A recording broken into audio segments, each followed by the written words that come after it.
মহান আল্লাহ মানুষকে সঠিক পথ দেখানোর জন্য প্রত্যেক যুগেই নবী রাসূল পাঠিয়েছেন।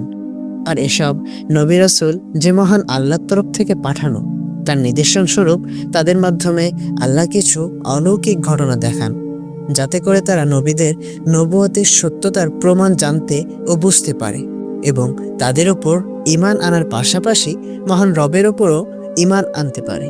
পুরুষের স্পর্শ ছাড়াই আল্লাহ তাআলার কুন ফায়াকুন নির্দেশেই হযরত মারিয়াম আলাইহিসসালাম গর্ভধারণ করেছিলেন। তার গর্ভে জন্ম নিয়েছিলেন নবী ও রাসূল হযরত ঈসা আলাইহিসসালাম। তিনি দোলনায় থাকা অবস্থায় বড়দের মতো কথা বলতেন। বাল্যকালেই আল্লাহ পাক তাকে নবুয়াত ও কিতাব দান করেন।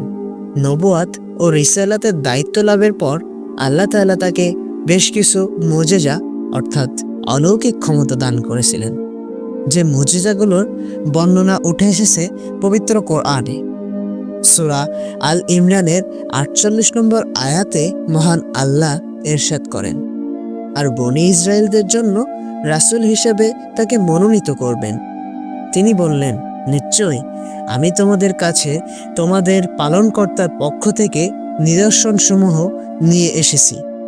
আর তা হলো, আমি তোমাদের জন্য মাটির পাখি আকৃতি তৈরি করে দেই, তারপর তাতে যখন ফু দেই তখন তা আল্লাহর হুকুমে উড়ন্ত পাখিতে পরিণত হয়ে যায়।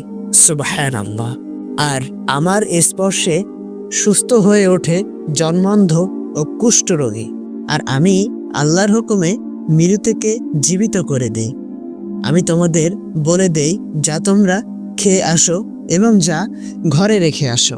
হযরত ঈসা আলাইহিসসালাম তার অনুসারীদের জন্য আল্লাহর পক্ষ থেকে জান্নাতি খাবার মায়েদা তথা বেহেশতি খাবার সমৃদ্ধ দস্তরখানার ব্যবস্থা করেছিলেন। আল্লাহ কোরআনে মায়েদা নামে বিশেষ একটি সূরাও আছে। এই মায়েদা ছিল তার নবুয়াত ও রিসালাতের বিশেষ প্রমাণ। এসবই ছিল নবী ঈসা আলাইহিসসালামের বিশেষ ক্ষমতা। তিনি প্রয়োজনে আলোকে নবুয়াত ও রিসালাতের সত্যতায় এগুলোর প্রয়োগ করতেন।